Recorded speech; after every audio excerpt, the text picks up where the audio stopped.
Buenos días, hermanos. Les saludo en el amor del Señor, como cada oportunidad que estamos juntos para compartir la palabra de Dios. Y, por supuesto, también saludamos y bendecimos a quienes nos ven a través de nuestra página en internet en www.iglesiacristianalaserena.cl.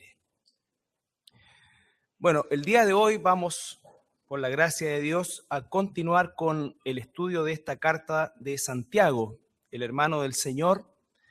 Y como decía la diapositiva que está puesta ahí, se le llama una carta universal porque efectivamente es dirigida a la primera iglesia dispersa, que estaba en su mayoría constituida, por supuesto, por judíos, pero es la primera vez que se escribe una carta específicamente a todos aquellos que están fuera del área de Jerusalén. Por eso se le llama universal o católica, que es la palabra en el griego. Catholics es, ¿no es cierto?, significa universal. Y esta carta es realmente muy difícil de avanzar con cierta rapidez por el hecho de que cada una de las palabras que están aquí escritas por Santiago, inspiradas por supuesto por el Espíritu Santo, y son palabra de Dios, constituyen un desafío para nosotros como cristianos. Efectivamente, al recibir el Espíritu Santo, comenzamos a vivir en otra dimensión, que es la dimensión espiritual, y ciertamente esa dimensión espiritual no se desarrolla plenamente por el hecho de que estamos compartiendo con una naturaleza carnal. Esa es la verdadera batalla espiritual, como lo hemos dicho muchas veces. La batalla espiritual no está fuera de nosotros, sino que está dentro de nosotros, y los factores externos lo que hacen es aportar a esa batalla, pero el cristiano es el único ser humano que tiene guerra espiritual o que está en una batalla espiritual. Aquellos que no han nacido de nuevo son esclavos y pertenecen, ¿no es cierto?, a las huestes del enemigo. En cambio, nosotros, habiendo sido liberados por la gracia de Dios, estamos constantemente luchando contra esa vieja naturaleza que aún persiste y de la cual un día seremos liberados. Y entonces Santiago nos introduce inmediatamente a partir del versículo 2, después del saludo, nos introduce a una realidad absolutamente patente para todos nosotros y para cualquier ser humano, que es el hecho de vivir situaciones difíciles, que la Biblia acá le llama pruebas, ¿no es cierto? Y esas pruebas no solamente dice que son absolutamente reales en la vida de todos nosotros, cristianos y no cristianos, pero que en el caso nuestro, como hijos de Dios, constituye una herramienta que el Espíritu Santo utiliza justamente para desarrollar aquello que es la prioridad que Dios ha puesto como bitácora en su iglesia, que es el desarrollo del carácter cristiano. Y por supuesto que también nos dice que esas pruebas no solamente son una certeza en la vida de nosotros como cristianos, sino que además van a ser diversas. Vale decir que no podemos nosotros encajonar algún tipo de prueba o las pruebas o clasificarlas, porque van a ser diversas y están todas diseñadas por Dios y permitidas por Dios específicamente para trabajar en la vida de todos nosotros. Cada uno de nosotros de manera individual va a ser probado. La palabra dice, ¿no es cierto?, que nuestra fe, que es más preciosa que el oro, va a ser probada con ese fuego, ¿no es cierto?, que estas situaciones van a producir a fin de que nuestra fe salga aún más brillante, más reluciente, sin cada vez elementos que le quiten pureza, ¿no es cierto? El oro se funde, finalmente todo esto, el paso por el fuego constituye una limpieza de las impurezas. Lo mismo pasa con nosotros cuando estamos frente a las pruebas. Ahora bien, también dice que esas pruebas producen inmediatamente un fruto que es la paciencia, pero la paciencia no solamente como un elemento puntual, sino como una parte fundamental de nuestro carácter. La paciencia tiene que ver no solamente con aguantar algunas circunstancias o situaciones, sino que tiene que ver con tener un espíritu y una capacidad de resistencia que solamente Dios da, pero una resistencia que no produce destrucción, ni tampoco un resorte que apretamos y que en un momento determinado la presión cede y, ¿no es cierto?, se expande mucho más de lo que era inicialmente. No, la paciencia es una resistencia, como dice la palabra, que en definitiva nos va transformando y va haciendo de nosotros un carácter verdaderamente alineado con aquello que el Señor Jesús nos dice en el Evangelio de Mateo, ¿no es cierto? Aprendan de mí que soy manso y humilde. Y la palabra manso va muy asociada con el tema de la paciencia, porque obviamente la mansedumbre es la capacidad de poder ser moldeables en las manos de Dios. En la medida que nosotros vamos desarrollando esa paciencia, vamos también desarrollando esa mansedumbre, que significa que no somos una estructura rígida, sino que somos una estructura o un elemento como la greda, ¿no es cierto?, que el alfarero, que es nuestro Dios, va formando, deshaciendo y haciendo conforme a su voluntad. Eso es, hermanos, en definitiva, lo que se refiere aquí a este concepto de la paciencia. Y lo que vimos la semana pasada, bueno, la certeza, como decía el versículo 4, ¿no es cierto?, de Santiago 1, más tenga la paciencia su obra completa para que seáis perfectos y cabales sin que os falte cosa alguna. La paciencia y todo lo que vemos, ¿no es cierto?, está enmarcado dentro de esta obra que el Espíritu Santo está haciendo en nosotros. Por lo tanto, hay una obra, como dice Filipenses 1:6, Él, refiriéndose a Dios, que comenzó la buena obra, porque es una buena obra, la va a llevar a término. Y ese término va a ocurrir solamente en el momento en que Él nos llame a su presencia o venga por nosotros a través del rapto.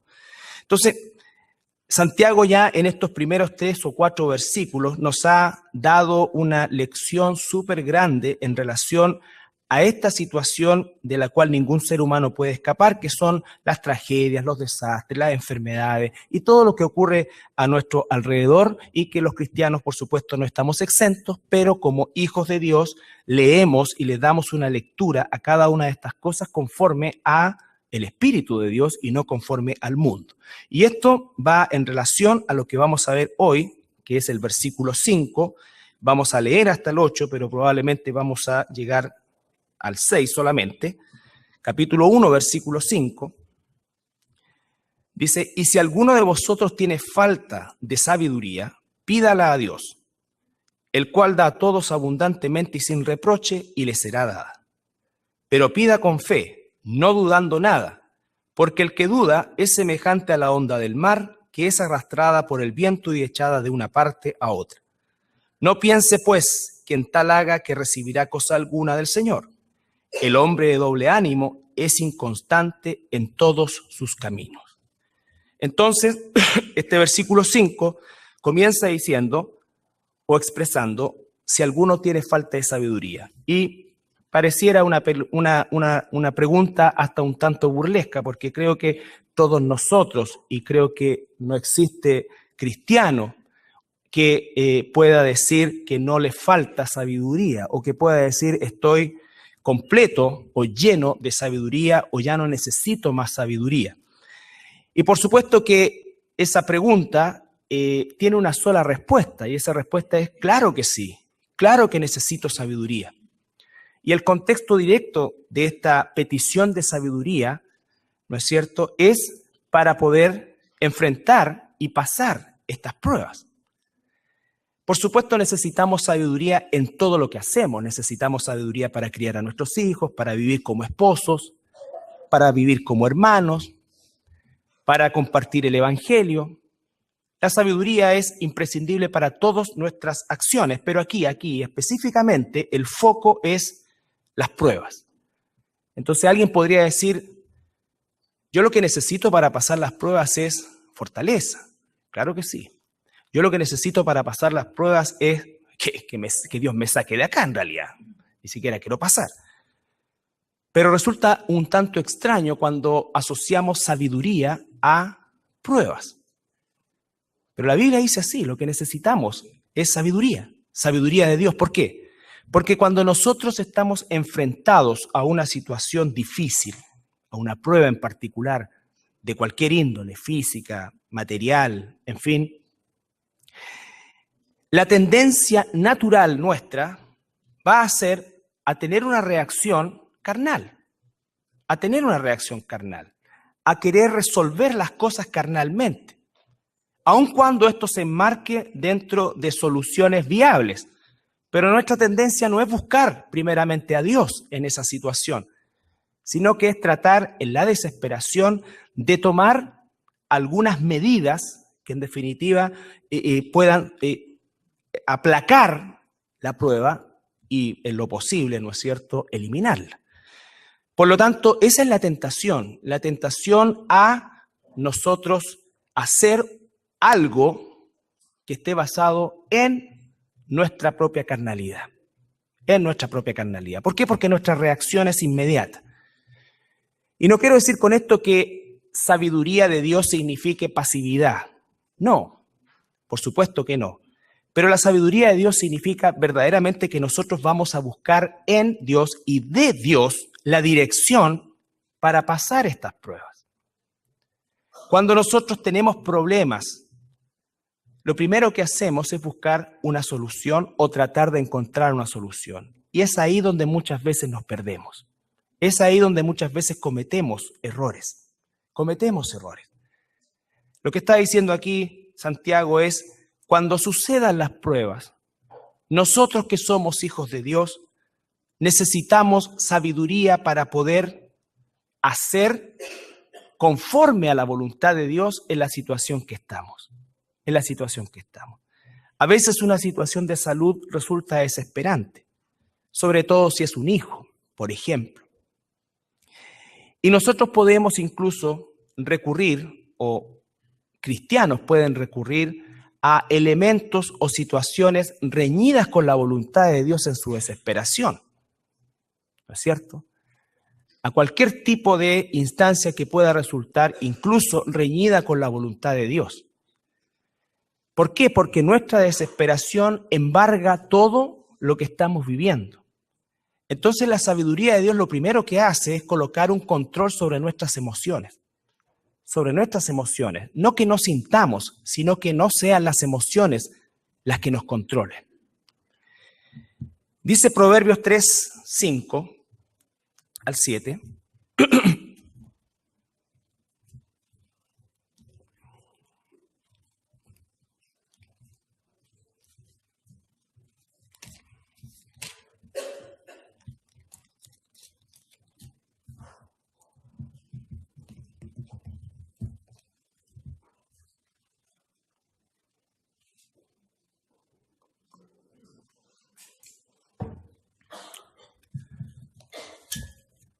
Dice, fíate de Jehová de todo tu corazón.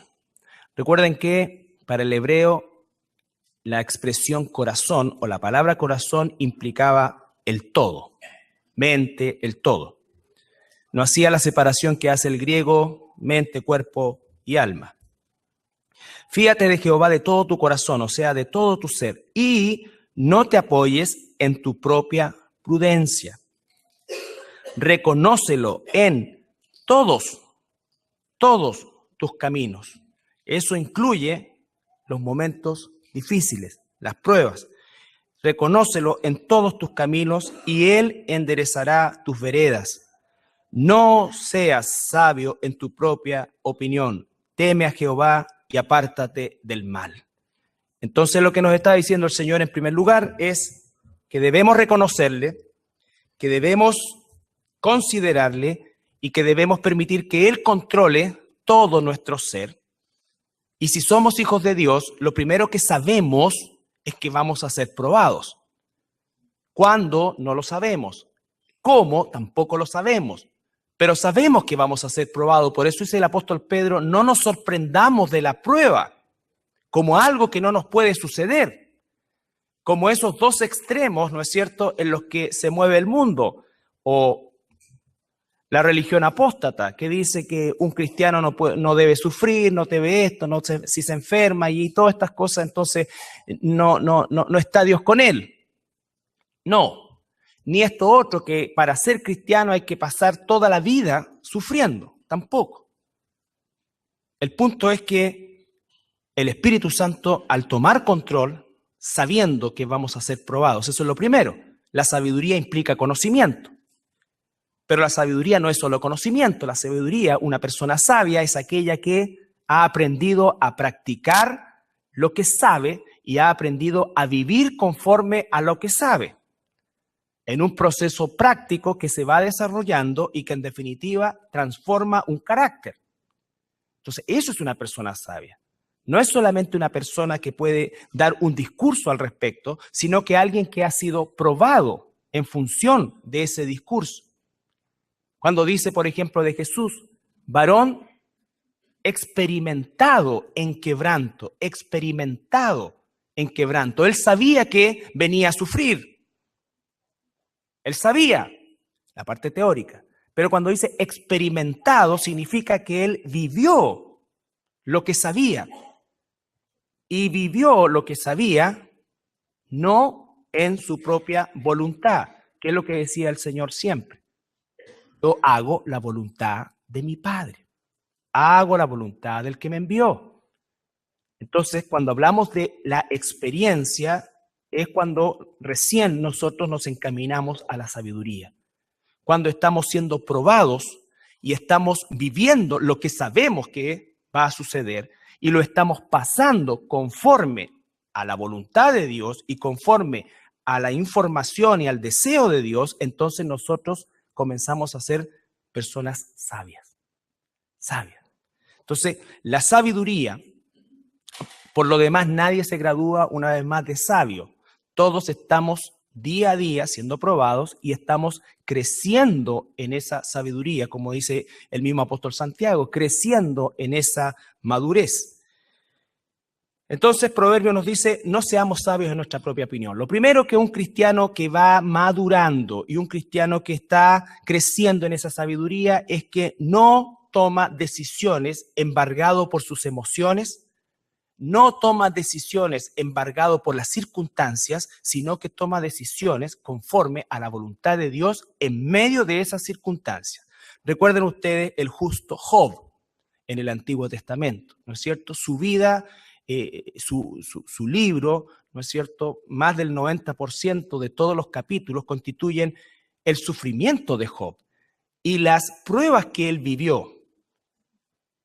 Una de las pruebas que él vivió fue muy dura. Su propia esposa lo conminó a negar a Dios y morirse. Y Job le dice, como necia has hablado. ¿No es cierto?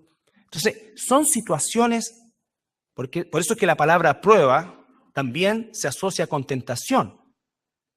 Porque la prueba viene y la tentación también. ¿La tentación de qué? De hacer las cosas a mi manera, de escuchar a quien no tengo que escuchar, ¿no es cierto? De escuchar a quien no tengo que escuchar, o de hacer caso a aquel o aquella que está diciéndome algo que me vendría súper bien, pero que sé perfectamente que no es la voluntad de Dios, ¿no es cierto? Cuando hay conflictos matrimoniales, cuando hay conflictos laborales, y sobre todo de carácter matrimonial, ¿cuál es la solución del mundo? Sepárate, ya está bueno. Tienes derecho a otro, tienes derecho a otra. Y Dios no es que cierre la puerta al divorcio, no. Él odia el divorcio, pero por causa de nuestra maldad, recuerden ustedes, Él permite eso. ¿Por qué? Por causa de nuestra dureza de corazón. Pero cuando las circunstancias, y para llegar a esa circunstancia, tiene que pasar mucho, demasiado, y tener y contar con dos personas o una persona que definitivamente no quiera hacer la voluntad de Dios. Y Dios dice, ¿qué cosa? La unidad. Sean solícitos en guardar la unidad.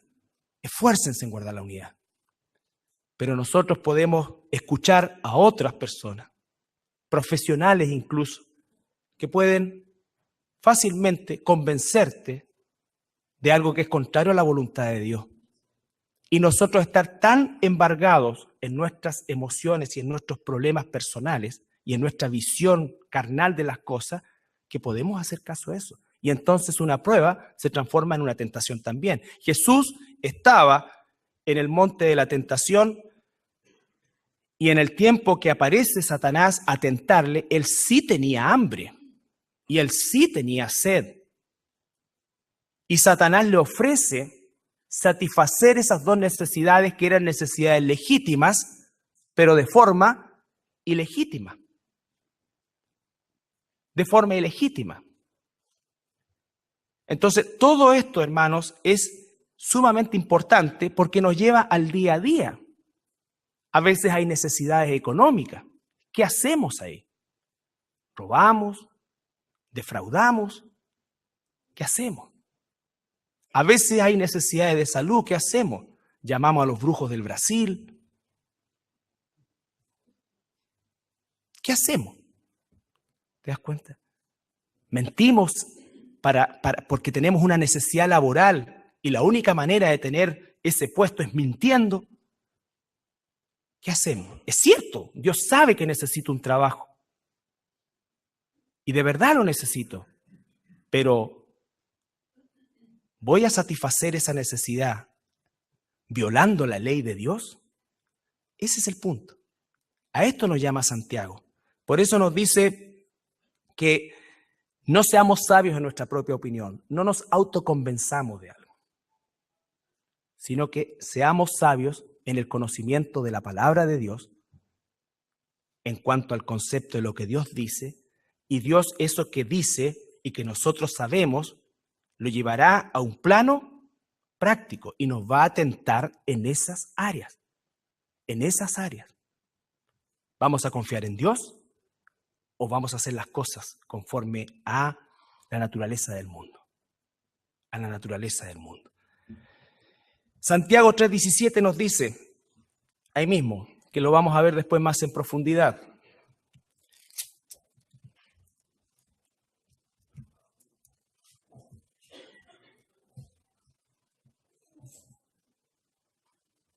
Desde el versículo 13 hasta el 18.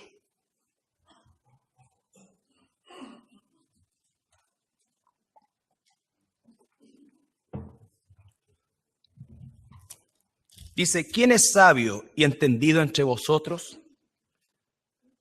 Alguien podría decir, esta persona que sabe mucho más, esta es. Por supuesto que hay que saber. No puede haber sabiduría sin conocimiento. No puede haber sabiduría sin conocimiento. Pero el conocimiento por sí solo no constituye sabiduría. La sabiduría viene cuando nosotros comenzamos a experimentar lo que sabemos y lo que hemos aprendido de Dios de manera práctica. Y por sobre todas las cosas, en las pruebas. ¿Quién es sabio y entendido entre vosotros? Muestre por la buena conducta sus obras en sabia mansedumbre. Mira la definición de lo que es alguien sabio según Dios. Buena conducta, sus obras y sabia mansedumbre. No endurecido, no aquí, no cerrado, no amurrado. Mansedumbre. Dios me está moldeando. Dios me está moldeando. No justificándome, no culpando a otros, aunque tengan la culpa, aunque haya responsabilidad en el otro, pero este es un trato entre Dios y mi persona. Y esa persona que está dañándome, según yo, está bajo el control de Dios y está desarrollando algo en mí que yo no tengo. Esa es la sabiduría de Dios para ver las cosas. Por supuesto que es totalmente contraria a la sabiduría del mundo, porque la sabiduría del mundo es... y se acabó. Pero la sabiduría de Dios es otra. Por eso es que vivimos en el nivel espiritual, pero vivir en el nivel espiritual no es vivir en un nivel tonto o absurdo, sino que es la realidad plena. Nosotros vemos las cosas como realmente son. vemos lo que el mundo no ve. Vemos que detrás de cada cosa o persona que está puesta para nuestra formación es la mano de Dios. Es la mano de Dios. No es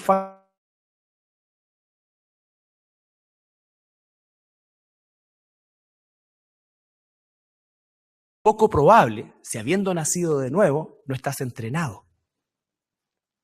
Y es poco probable si no conoces cuál es la voluntad de Dios. Estamos aprendiendo el día miércoles el modelo de la oración.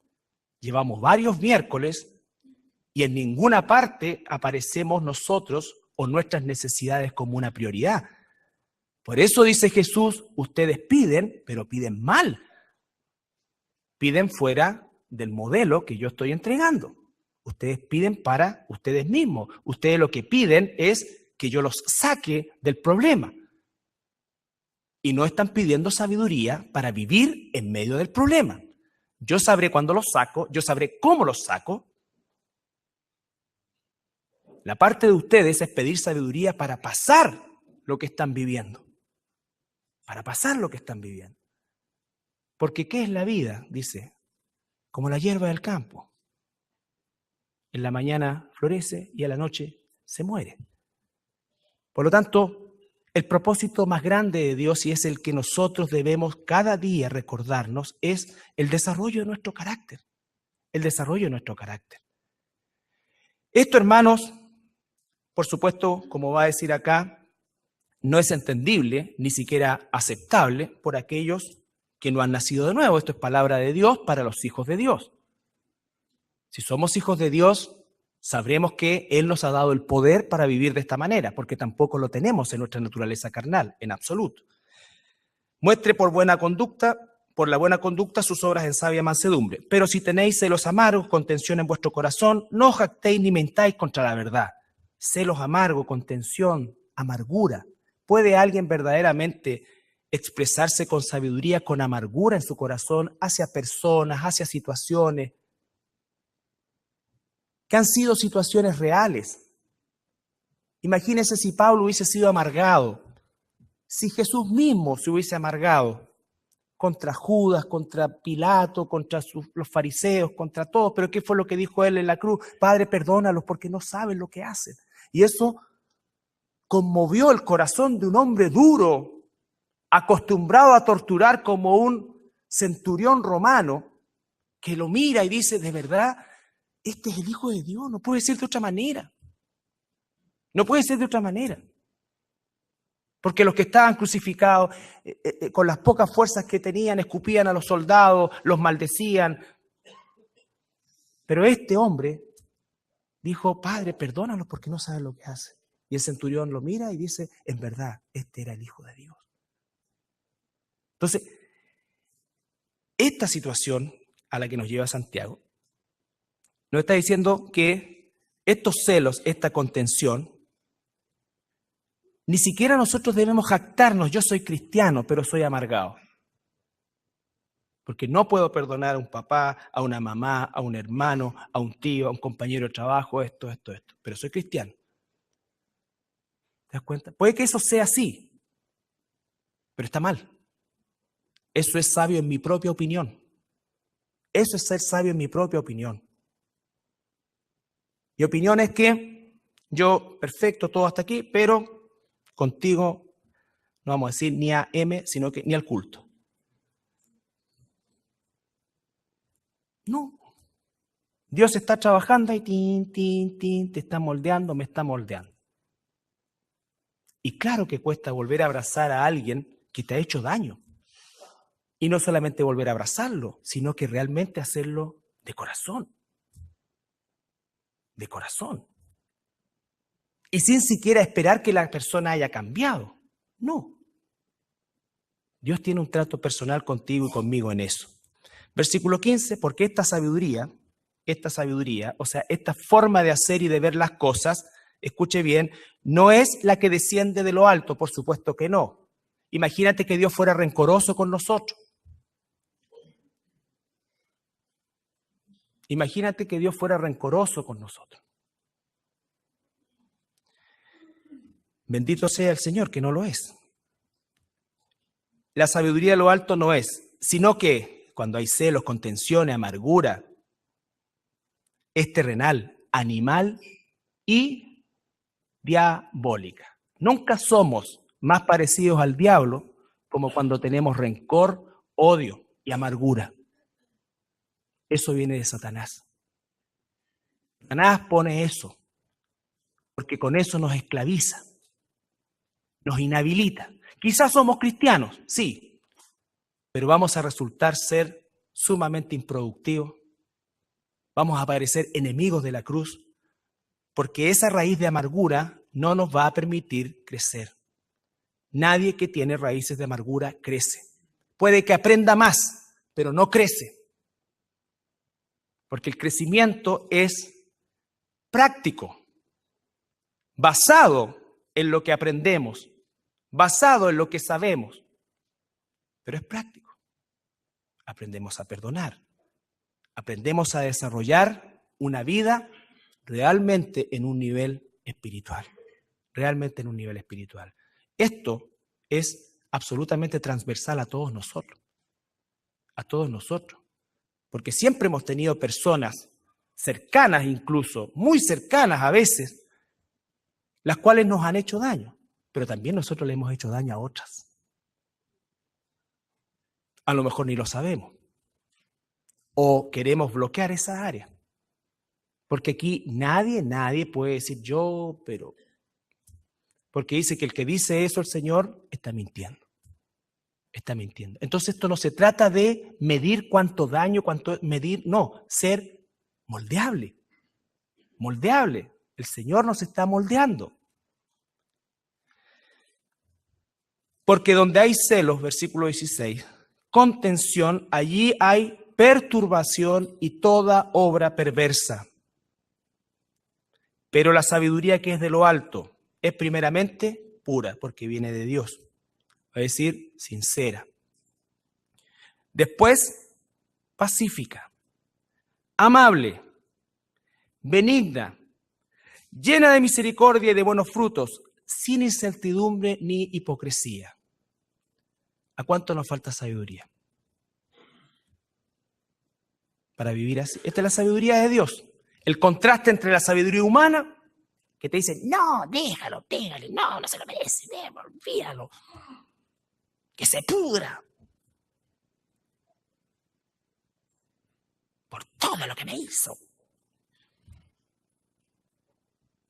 La sabiduría de Dios, pura, pacífica, amable, benigna, llena de misericordia, de buenos frutos, sin incertidumbres ni hipocresía. Y el fruto de justicia se siembra en paz para aquellos que hacen la paz. Para aquellos que hacen la paz. Entonces, hermanos, cuando Santiago nos dice, pidan lo que ustedes necesitan para pasar esta prueba, para no amargarse, es pedir sabiduría. Sabiduría de Dios. No dice pidan salir de la prueba. No. Pidan sabiduría. Dios tiene el control de todo. A veces parece algo interminable. Pero todo tiene su fin. Nada es eterno salvo la vida eterna en el cielo o el infierno. Pero esta situación es pasajera. Te aseguro que es pasajera. En el caso del apóstol Pablo, él tenía un aguijón, dice, físico, recuerda. Y él dijo, 3 veces he pedido que me lo saque. ¿No es cierto? Por lo tanto, eso significa que nosotros no podemos pedir que nos saque de esta situación. Claro que sí. Si es solo eso, no está bien. Pero en nuestra desesperación, claro que sí. Pero ¿estamos dispuestos a la respuesta de Dios? Porque la respuesta de Dios para Pablo fue no. Bástate, ¿qué cosa? Mi gracia. ¿Para qué quiero tu gracia? Entonces Pablo dice, por lo tanto, más me glorío. Ese es un hombre lleno del Espíritu Santo, con sabiduría de lo alto. y un hombre que era un perseguidor de la iglesia. Nosotros no perseguíamos a la iglesia. Por lo tanto, nosotros podemos, al igual que el apóstol Pablo, ser llenos del Espíritu Santo. Pero tenemos que ver su vida. La llenura del Espíritu Santo no es algo instantáneo. La llenura del Espíritu Santo es un proceso de aprendizaje, de conocimiento, de años. Nadie se hace sabio de la noche a la mañana. La sabiduría viene de años de cometer errores, pero que el Señor nos levanta, de años de arrepentimiento, de años de batallas perdidas, pero perseverar en el camino. No abandonar cuando, ya esta cuestión no va más. No. Por eso dice la Escritura, no un neófito cuando está hablando de aquellos que van a ser quienes dirijan un rebaño, no un neófito. Por muchas expectativas que se vea. No un neófito. Alguien probado, alguien que tenga tiempo en el Evangelio, alguien que haya pasado pruebas y haya testificado con su vida que es apto para el ministerio, por ejemplo. Y todos nosotros lo mismo. Dice también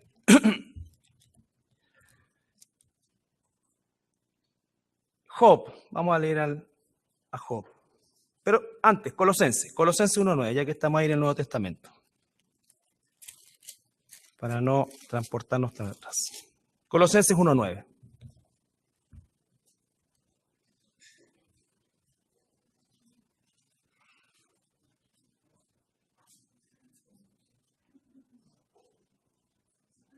Colosenses 1:9.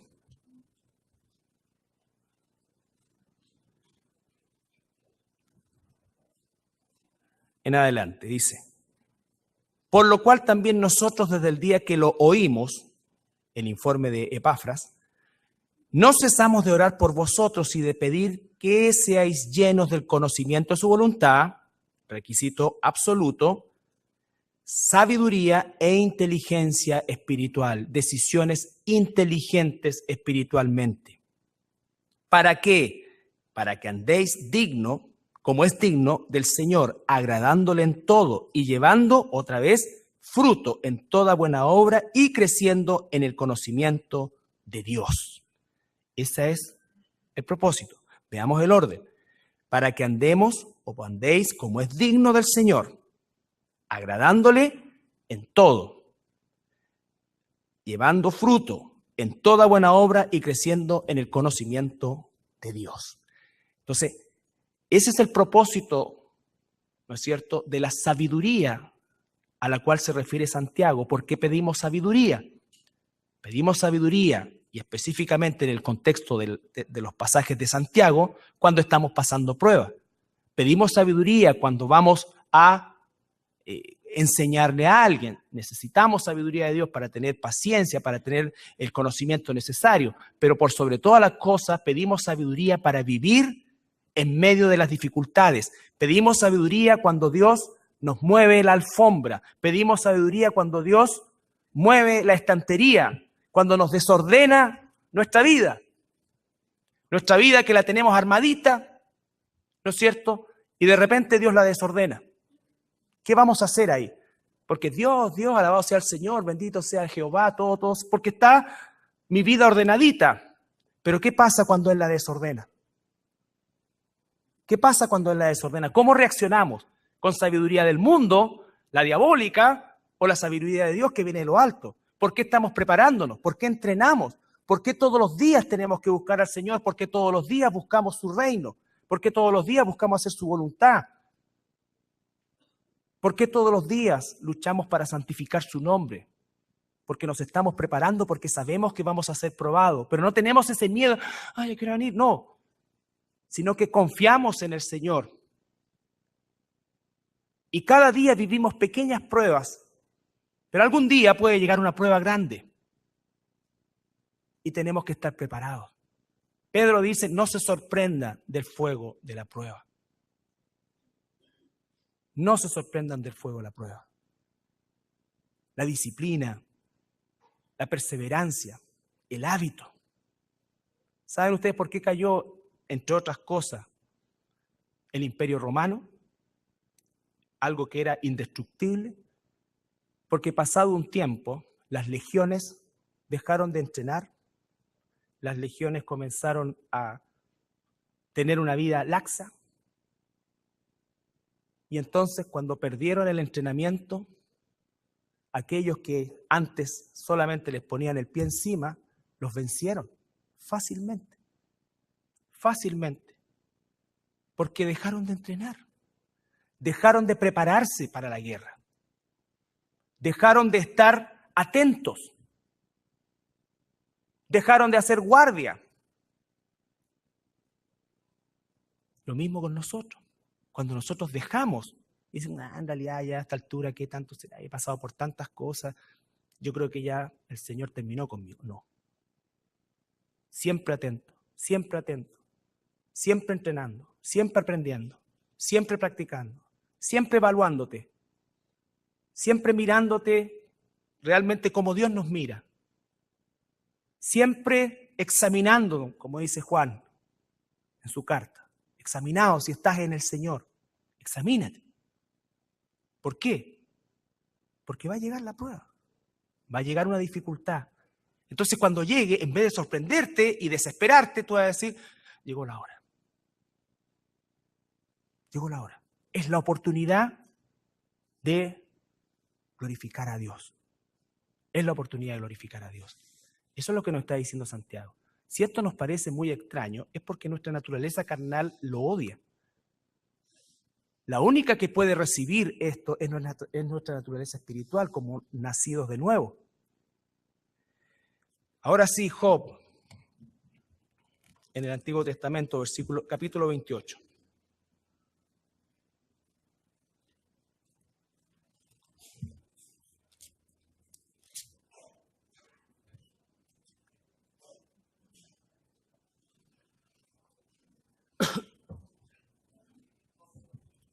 Job, capítulo 28, versículo 12 al 23. Vamos a hacer una lectura de una porción.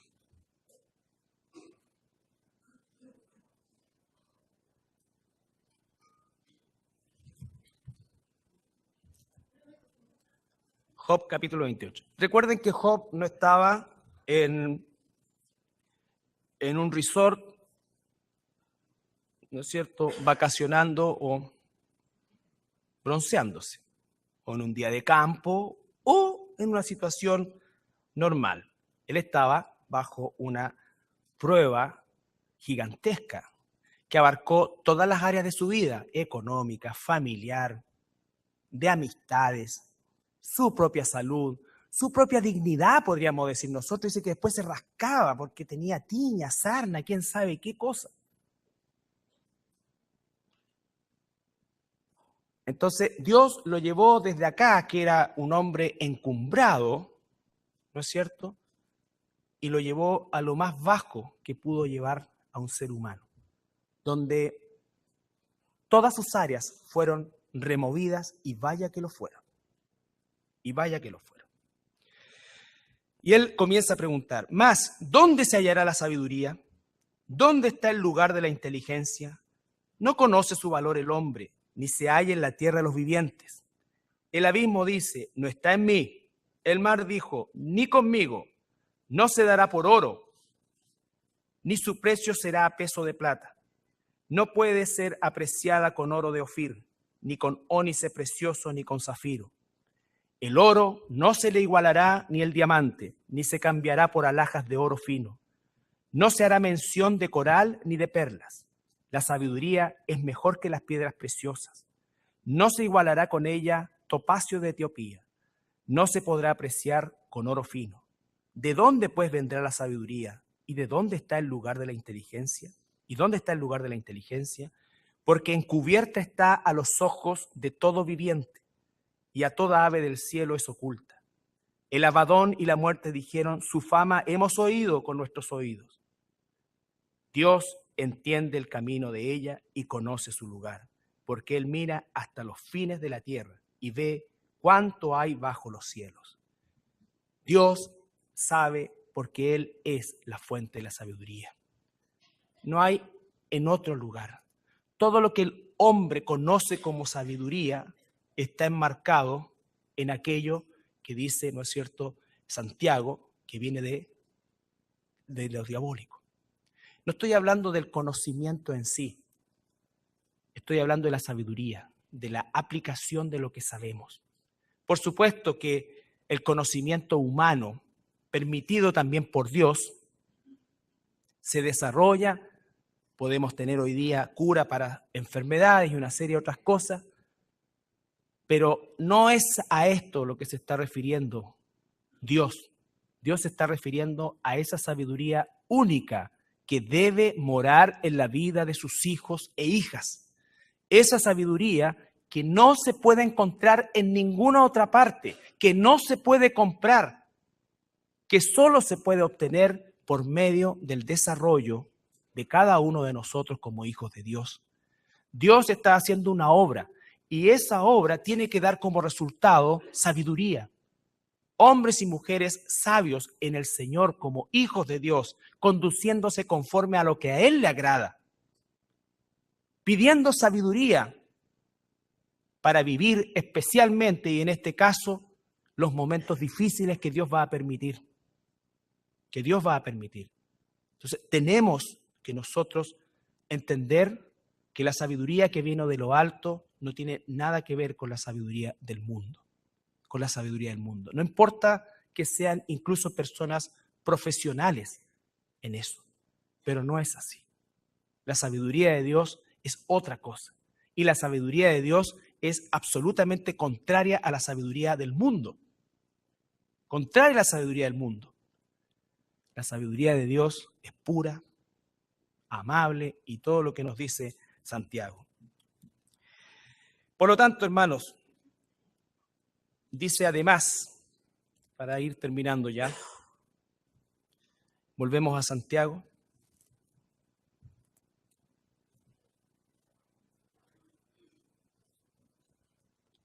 Capítulo 1, versículo 5.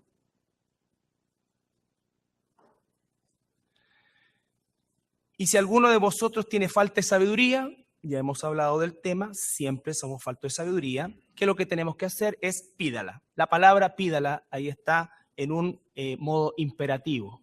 No es una sugerencia, es una orden. Hijos de Dios debemos pedir sabiduría de Dios. ¿Y cuál es la respuesta de Dios? Dios dice que el cual da a todos sus hijos abundantemente y sin reproche, y le será dada. Dios es generoso en dar esa sabiduría.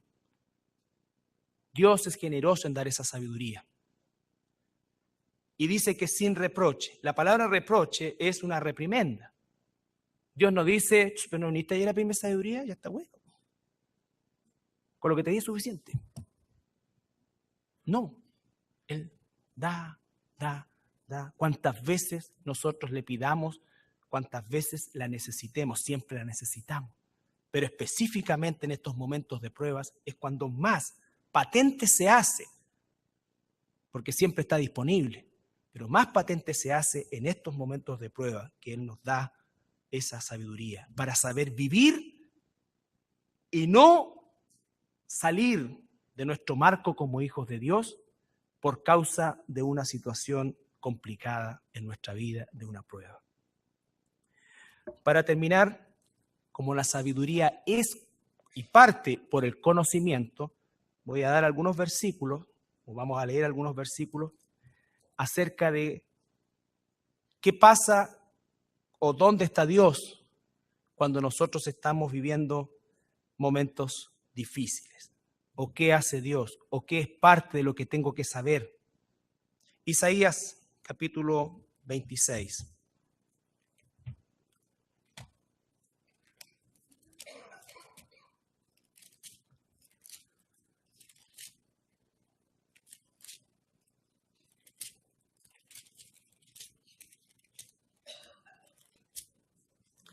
Isaías, capítulo 26, versículos 3 y 4.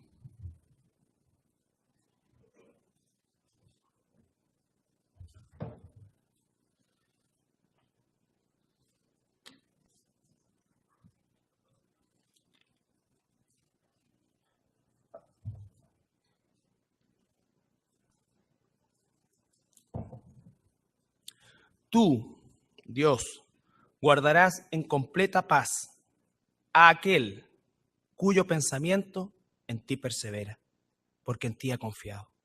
Confiad en Jehová perpetuamente, porque en Jehová el Señor está la fortaleza de los siglos. Él va a guardarnos en paz, si es que nuestro pensamiento está en Él. ¿Y cómo es que está nuestro pensamiento en Él? Por medio de su palabra. En el mismo libro de Isaías, capítulo 41.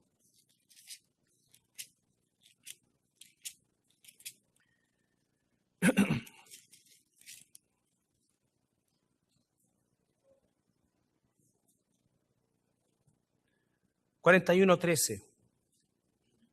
Porque yo, Jehová, soy tu Dios. Él es tu Dios. Amén, ¿no es cierto? Él es tu Dios, es mi Dios. Quien te sostiene de tu mano derecha y te dice, no temas, yo te ayudo. No temas, yo te ayudo.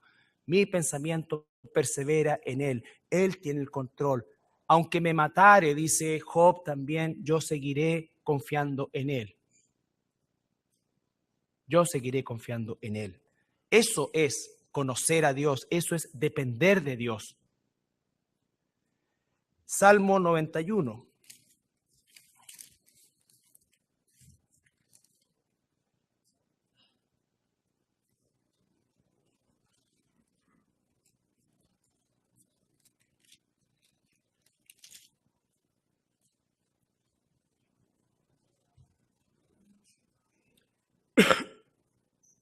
Salmo 91, 1 y 2. El que habita al abrigo del Altísimo morará bajo la sombra del Omnipotente. Diré yo a Jehová, esperanza mía y castillo mío, mi Dios, ¿en quién confiaré? ¿En quién confiaré? Filipenses. Perdón, veamos el Salmo 90, 12, ya que estamos al ladito ahí. Salmo 90, 12 dice, enséñanos de tal modo a contar nuestros días que traigamos al corazón sabiduría. Es decir, que los días no pasen, que los días no se nos vayan sin buscar la sabiduría de Dios, cada uno de ellos. Salmo 119, 66.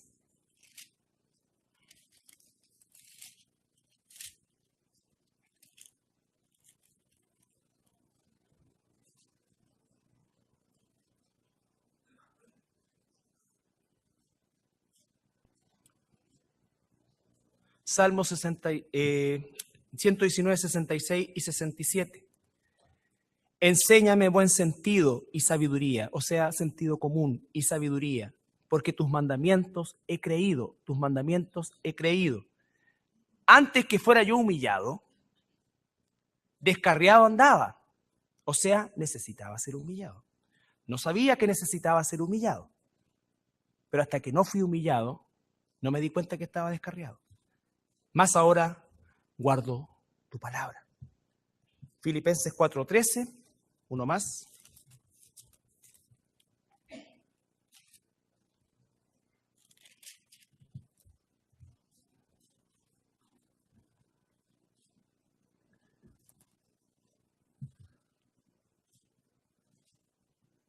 Desde el versículo 12 para que no usemos este versículo fuera de contexto, ¿no es cierto? Como un boxeador que en su pantalón tiene este versículo.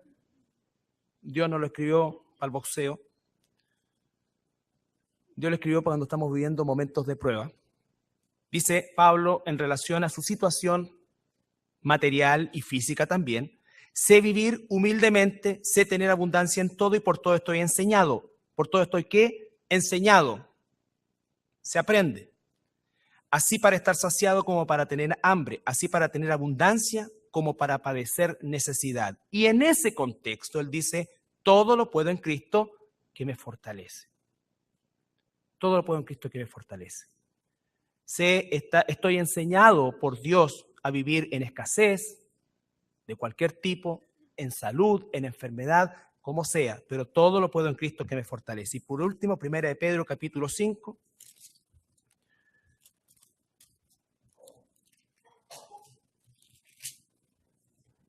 versículo 6 y 7.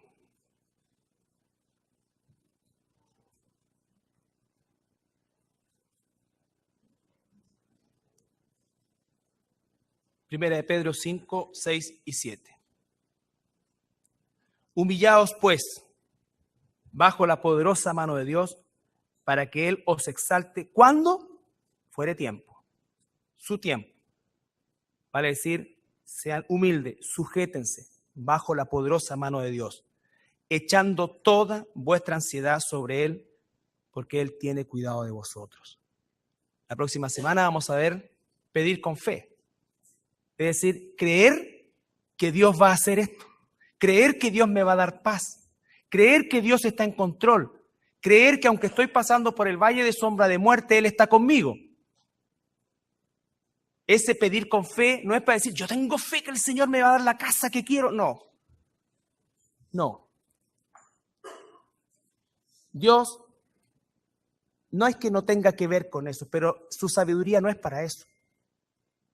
Y la gente dice, bueno, usted tiene que tener fe, por hermano, si le va a salir el trabajo. No es eso. No es eso. Dios sabe lo que necesito y Él me lo va a dar antes que lo pida en el tiempo que Él diga. Lo que yo necesito es esta sabiduría. Esta sabiduría. No que no pida por un trabajo, no. Pero no es el foco ese, nunca. Nunca. Ni siquiera cuando oramos por la sanidad. Porque no es que forzamos a Dios a que sane, no. Dios tiene propósito en la salud, tiene propósito en la enfermedad. Cada persona que está pasando algo y una dificultad y es un hijo, una hija de Dios, sepa que Dios está con él, con ella, y sepa también que debemos pedir más que nunca sabiduría. Sabiduría para no ofender a Dios, para seguir dándole gloria a su nombre. Y sobre todo, en esos tiempos de aflicción. Amén. Nos ponemos de pie para orar.